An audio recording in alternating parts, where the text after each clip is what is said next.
Wednesday evening போல் வந்து பொண்ணுக்கு uniform எடுக்கிறதுக்காக 8 o'clock போல் வெளியில் கிளம்பணும். ஃபஸ்ட்டு டே வந்து பார்த்திங்கன்னா கலர் ட்ரெஸ்ஸே போட்டு விட்டாச்சு. நெக்ஸ்ட் டேயும் அப்படியே அனுப்ப முடியாது அப்படிங்கிறதுனால 8 மணி போல் கிளம்பி யூனிஃபார்ம் தான் எடுக்க போயிருந்தோம்.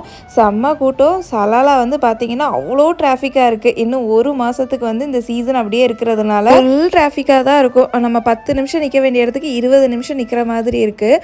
அதனால் காரை என்ன பண்ணிட்டோம் அப்படின்னா ஒரு இடத்துல பார்க் பண்ணிவிட்டு நடந்து போய் கடையை கண்டுபிடிப்போன்னு நடந்து போய் ஒரு வழியாக கடையை கண்டுபிடிச்சி யூனிஃபார்ம் எல்லாம் வாங்கிட்டோம். அதெல்லாம் ஸ்டேட் போர்டு தான், ஒரே யூனிஃபார்ம் தான். ஆனால் சிபிஎஸ்சிக்கு இப்போ வந்து 3 யூனிஃபார்ம், ஒன்று ஸ்கவுட்டுக்கு, ஒன்று நார்மல், இன்னொன்று பி அப்படின்னு இருக்கு. ரிட்டர்ன் வரும்போதும் பார்த்தீங்கன்னா அதே டிராஃபிக் தான். ஃபுல்லாக நின்னாங்க சிக்னலில்.